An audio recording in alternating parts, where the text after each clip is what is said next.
വിശുദ്ധ ലൂക്കായുടെ സുവിശേഷം 21 അധ്യായം 5 മുതൽ 19 വരെയുള്ള തിരുവചനങ്ങൾ.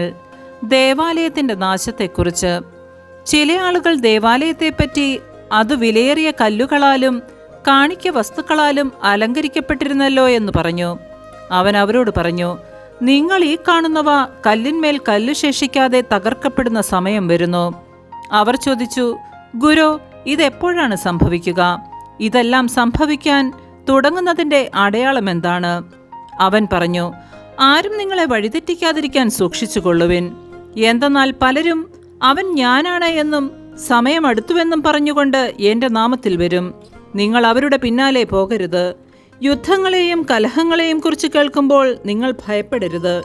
ഇവയെല്ലാം ആദ്യം സംഭവിക്കേണ്ടതാണ്, എന്നാൽ അവസാനം ഇനിയുമായിട്ടില്ല. അവൻ തുടർന്നു, ജനം ജനത്തിനെതിരായും രാജ്യം രാജ്യത്തിനെതിരായും തലയുയർത്തും. വലിയ ഭൂകമ്പങ്ങളും പല സ്ഥലങ്ങളിലും ക്ഷാമവും പകർച്ചവ്യാധികളും ഉണ്ടാകും. ഭീകര സംഭവങ്ങളും ആകാശത്തിൽ നിന്ന് വലിയ അടയാളങ്ങളുമുണ്ടാകും. ഇവയ്ക്കെല്ലാം മുമ്പ് അവർ നിങ്ങളെ പിടികൂടുകയും പീഡിപ്പിക്കുകയും ചെയ്യും. അവരുടെ സിനഗോഗുകളിലും കാരാഗൃഹങ്ങളിലും നിങ്ങളെ ഏൽപ്പിച്ചു കൊടുക്കും.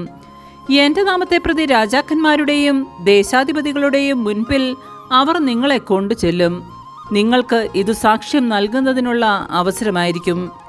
എന്തുത്തരം പറയണമെന്ന് നേരത്തെ ആലോചിക്കേണ്ടതില്ലെന്ന് മനസ്സിലാക്കിക്കൊള്ളുവിൻ. എന്തെന്നാൽ നിങ്ങളുടെ എതിരാളികളിലാർക്കും ചെറുത്തു നിൽക്കുവാനോ എതിർക്കുവാനോ കഴിയാത്ത വാക്ചാതുരിയും ജ്ഞാനവും നിങ്ങൾക്ക് ഞാൻ നൽകും. മാതാപിതാക്കന്മാർ, സഹോദരർ, ബന്ധുമിത്രങ്ങൾ, സ്നേഹിതർ എന്നിവർ പോലും നിങ്ങളെ ഒറ്റിക്കൊടുക്കും. അവർ നിങ്ങളിൽ ചിലരെ കൊല്ലുകയും ചെയ്യും. എൻ്റെ നാമനിമിത്തം നിങ്ങളെ എല്ലാവരും ദ്വേഷിക്കും.